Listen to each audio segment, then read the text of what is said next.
é que Deus usa o seu título, vou evitar a palavra nome, aquele título próprio para aquela determinada situação. Porque Deus não é, ele é plural, ele é único, mas é plural. A gente já colocou isso aqui, né? Ele não tem uma coleção de RGs, né? Exatamente. Ele é único, mas ele é plural em que sentido? Ele é capaz de agir no momento certo, da maneira certa. Vou dar um exemplo bem pequeno, porque toda a comparação que a gente faz com Deus é uma comparação assim... reduzida. Né? Por exemplo, eu amo, Deus ama, mas Deus não ama como eu amo, que Deus é amor, eu não sou amor. Então tem uma diferença. Né? Deus é pai, você é pai, mas Deus não é pai como você é pai. Para você ser pai, teve que ter uma mãe. Deus não precisa de ter mulher, é diferente a paternidade divina. Então, nesse aspecto, Deus é como se fosse um pai que, quando o filho está precisando de um ombro amigo para chorar, ele está ali. Quando está precisando de um braço forte para ajudar a puxar um armário, ele está ali. Quando está precisando daquele defensor para ir lá na escola e falar assim, quem está batendo o meu filho aqui? Ele está ali. Quando está precisando de um primeiro socorro, que ele vai lá e pega o mertiolate e passa ali. Meu Deus presente. É um Deus presente. O que meu pai é, na verdade? Meu pai é meu defensor, meu pai é meu médico, meu pai é meu psicólogo, meu pai é meu amigo, meu advogado. O que meu pai é? Meu provedor? Ele é aquilo que você está precisando naquele momento.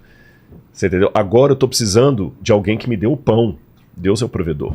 Agora eu estou precisando de alguém que escute o meu clamor. Deus é o meu psicólogo. Agora eu estou precisando de alguém que me tire do buraco. Deus é o meu resgatador. Que, aliás, acho que aparece essa expressão resgatador para Deus também. Quer ver outra palavra? Gaal. Gaal, exatamente. Aquele que resgata. Quer ver outra palavra que aparece para Deus também? Ezer. Ajudador. Ajudador. Resgatador. E é interessante que essa palavra aparece para Eva quando Deus fala assim da mulher: farei uma mulher que lhe seja uma Ezer, uma auxiliadora. Aí até a sua Bíblia lá teve que mudar, acho que a Nova Versão Internacional mudou para aliada. Aliada, para evitar por conta deles. Por conta deles, né? Porque na verdade não é aliada. Ela é um auxiliador mesmo. Na Ferreira de Almeida ainda está auxiliadora. Aí, isso é pejorativo da mulher, ela é auxiliadora. Gente, isso é usado para Deus. Deus é o meu ajudador. Fala, Deus é o meu Ezer. O Moisés colocou o nome do filho dele de Eliezer. Deus. Porque em hebraico, às vezes, quando você coloca o I, é o pronome pessoal de primeira pessoa. Pronome possessivo, corrigindo. Por exemplo, povo. Ami, meu povo. Tá certo? Deus. Eli, meu Deus. Eliezer. O meu Deus é ajudador. Então, se Ezer fosse uma coisa pejorativa para Eva, seria para Deus também. E esse é tão lindo que é um Ezer assim, aquele que você caiu no buraco e tem a mão poderosa para te tirar de lá. Então, o que Deus é? Deus é aquilo que eu estou precisando no meu momento. Por isso que ele pode ser um médico, ele pode ser um psicólogo, ele pode ser um amigo, mas ele nunca é o meu amuleto. Aliás, é tão importante para a teologia dizer o que Deus é, como é importante dizer o que ele não é. Exato. Os ortodoxos orientais gostam muito disso. A teologia apofática, né? Exatamente. Teologia apofática. Vamos dizer o que Deus não é. Ele não é amuleto. Ele não é meu colega, ele é meu amigo, ele é meu coleguinha de trabalho. Você entendeu? Ele não é um cara dali da esquina. Ele não é o cara lá de cima, como uma apresentadora ficava falando aí. Não, ele é o Altíssimo. Cuidado aí. A gente tem que ter respeito. Entendi. Fala, Leni. Aqui eu só queria citar que tiveram várias perguntas aqui que já foram respondidas, né? É que a gente já sabia de antemão, a gente é profeta, mas não queria dar o... Exatamente. Dar um exemplo. Não, por exemplo, aqui, tem uma cadê aqui, como saber...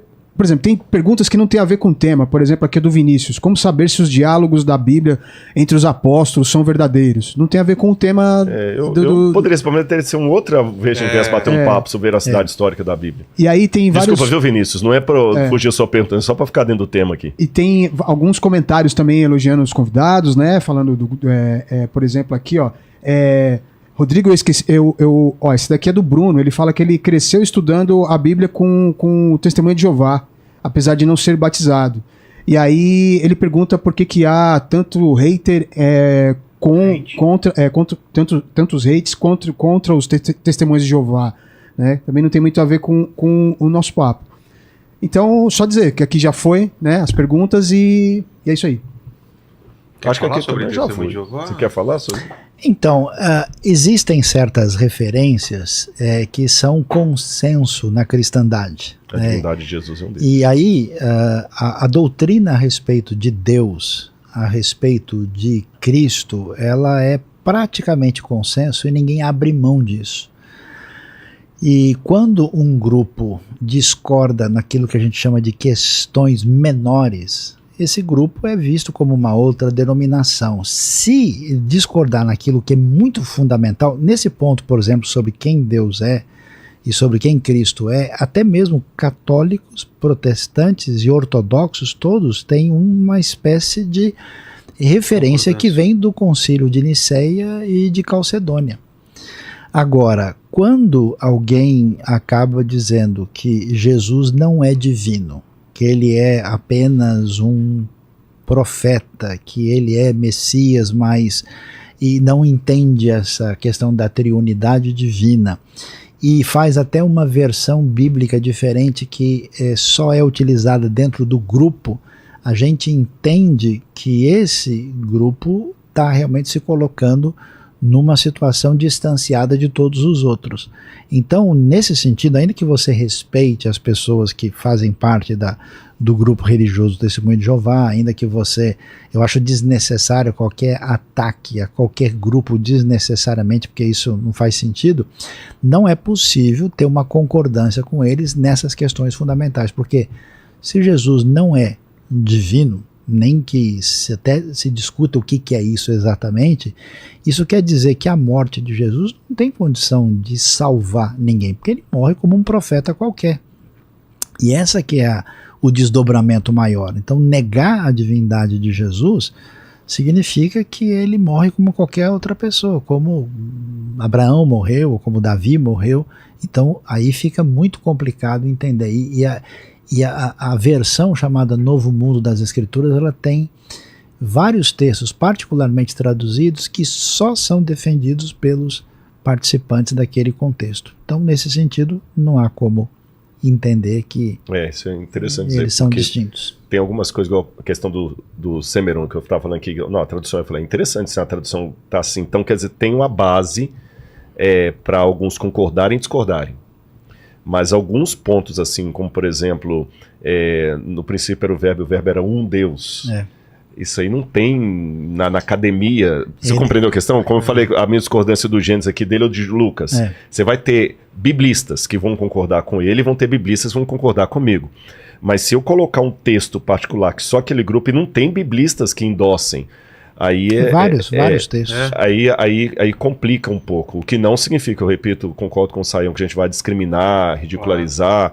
Eu tenho conhecido os Testemunhos de Jeová queridíssimos. Quer ver uma virtude que eu acho bonita? Eles não têm vergonha de sair para pregar. Na Segunda Guerra Mundial, enquanto muitos luteranos, até adventistas, católicos, acabaram fazendo um jeitinho para ficar bem com Hitler ali, os Testemunhos de Jeová falaram assim, não, nós somos... E foi o único grupo cristão explicitamente contrário ao nazismo, além e da que igreja foi confessante, 70 toneladas de material. Testemunhos de Jeová foram queimados pelos nazistas porque eram os que ameaçavam o nazismo, de certa forma. Sem esquecer da igreja confessante, né? Exatamente. Bonhoeffer e Bonhoeffer, exatamente. Mas foram ele sozinho, né? Porque muitos... Não, mas teve um grupo mas muitos acabaram ali. E muitos Testemunhos de Jeová morreram em campos de concentração e tudo mais. Foram perseguidos como judeus. A gente tem que respeitar. Com relação à salvação do Testemunho de Jeová, é aquele negócio também. É Deus que decide. Mas doutrinariamente falando, há alguns pontos dos quais a gente não pode abrir mão. Se eu chegar aqui, por exemplo, e falar, o Semeron para mim é assim, o Saião fala, é assado, beleza, tem espaço para os dois. Mas se eu falar que Jesus não ressuscitou... Aí complicou, porque isso é um pilar... Muito fundamental. Aí não tem como tirar isso. Se você duvidar da ressurreição de Jesus, aí não dá.